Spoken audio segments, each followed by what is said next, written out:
I don't have the name of the person who asked this listener question, and I apologize. It should be on here, but I failed to put it in the right place. The question says, we were in contract to purchase a new home, but after driving through the neighborhood several times, we noticed the HOA/builder. I assume early in the process, the builder is in control of the HOA. But we noticed the HOA builder isn't making people follow the covenant. Some homes don't have garage doors. Wow.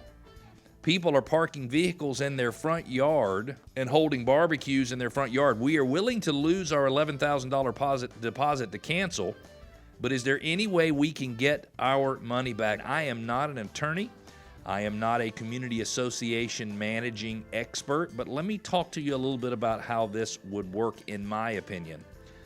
The reality is I don't know that there is any way for them to prove that the builder has violated their written agreement with them unless the written agreement says something along the line that the builder will enforce the covenants, conditions, and restrictions, or the CCRs for the neighborhood.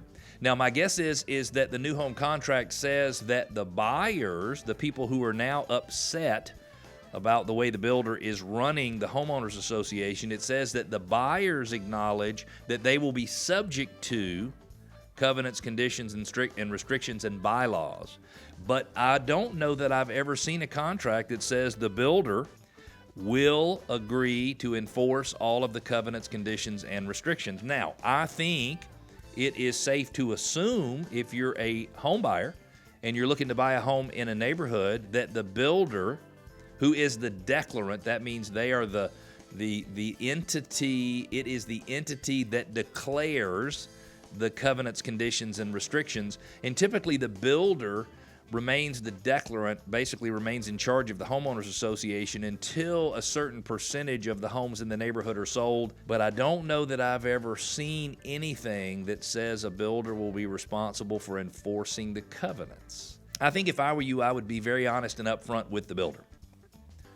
I would tell the builder that you were buying a home in a subdivision that had covenants and conditions and restrictions because you wanted the neighborhood to be maintained at a certain standard. My guess is that because they've driven through the neighborhood and they have gotten the feeling that it's not being maintained acceptably, that they have a certain standard in mind. And so you have the builder who entered into a contract to sell the home, but you also have the builder that is the declarant of the homeowners association. I think it's reasonable to assume that if the builder has covenants, conditions, and restrictions for the homeowners association, that the builder would enforce those covenants and conditions and restrictions.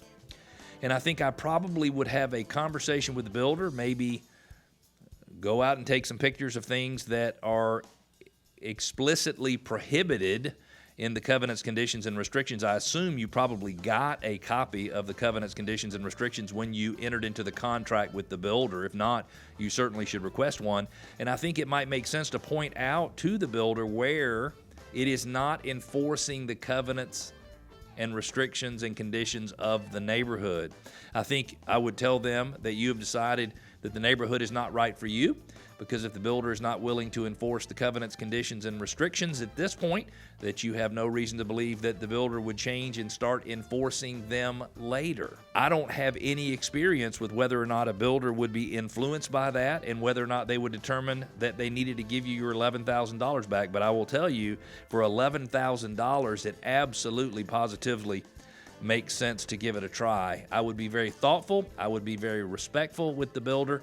I would tell the builder that you just simply cannot see yourself living in that neighborhood, and you feel like because the covenants, conditions, and restrictions or bylaws or whatever is referenced in the purchase and sale agreement was referenced in the agreement, you thought that both parties would be bound by that, because I think that is a logical conclusion.